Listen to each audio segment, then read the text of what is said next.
Welcome everyone.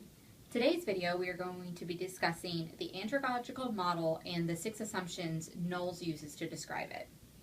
A little background information about my job and how I will apply this to my video. I manage the collaborative project between Boonshoff School of Medicine and the United College of Medicine in Saudi Arabia. They are implementing our curriculum in their school in English, and so we have to prepare all of our documents for delivery to UCM. This video is more of an informational video for our Year 1 and Year 2 course directors to help prepare them for prepping their materials and getting everything ready for delivery. So Knowles describes the andragogical model as having 6 assumptions. And those 6 assumptions are the need to know, learner's concept, the role of the learner's experience, their readiness to learn, orientation to learning, and motivation. Now he describes the need to know as, why do the learners need to know this information? And for my situation, my faculty need to know this information in order to prepare their materials appropriately. And all of our faculty have already agreed to participate in this project, so they know this is coming. They just need to know exactly what they have to do. And next assumption is a learner's concept. The learners like to be responsible for their decisions, so give them choices. I like to provide my faculty with options. We do Skype calls and we correspond with our counterparts in Saudi Arabia. So I want to know how involved they want me to be and how involved they want to be in the process. Some faculty like to do Skype calls on their own and they don't want me there. So I give them the options of, do they want me to sit in on everything, or do they only want me there for some things? And this also allows me to build a relationship with my faculty. Now, for the role of the learner's experience, you need to connect the learning situation to the learner's previous experiences. So some of our School of Medicine faculty have had the opportunity to meet UCM faculty through visits to Saudi Arabia or when they have visited here.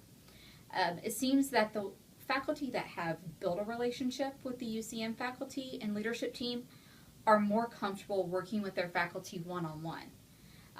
So when I know which ones have already made those connections, it gives me a better idea of how involved they're going to want to be. The ones that don't seem to know their counterparts very well don't really want to be alone, and they want me to be in on the Skype calls and handling most of the correspondence and only referring to them when needed. And now the readiness to learn is basically the building blocks to make them ready to learn. Our faculty are aware of this project. It's been in the works for many years, and so some faculty have actually taken it upon themselves to prepare their materials in advance, and so that it's already ready to go, and they've sent it to me well in advance.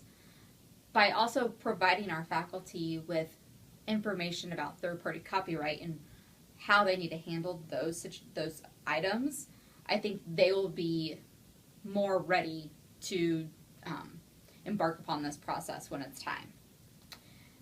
The orientation to learning, our adult learners, as they call them in the andragogical model, are life-centered, not subject-centered, and they like things to be relevant to their lives.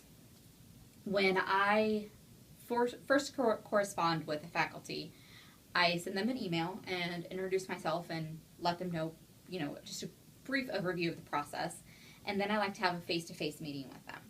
When we sit down, I pull up their pilot page, show them what we've reviewed, what we've found, kind of where we stand in the process. I show them examples of how we've prepared the materials in their course so they can relate to it a little bit better, and that way when it's time for them to really get into it, they have a reference that is in their subject field. And this is also a time where the faculty, the course director, can explain to me why he or she does things the way they do. They can explain the course, the activities they use, how it's organized, what I'm going to need to get from them later, and things like that. And lastly is motivation. In the andragogical model, the learners are internally and externally motivated. Now, our faculty have been building their courses for many years, most of them. So this is like their baby. They're so invested in these courses and in the success of our students as well as the UCM students. So they want everyone to succeed, which is their motivation for doing this. They also do get a little bit of compensation for it, so that's another motivating factor. But our faculty are incredibly committed to this project. In summary, when you're thinking of the andragogical model and the 6 assumptions, just think of context. As long as you are thinking about the context and keeping everything relevant to the learner, you will be successful. Thank you, and have a good day.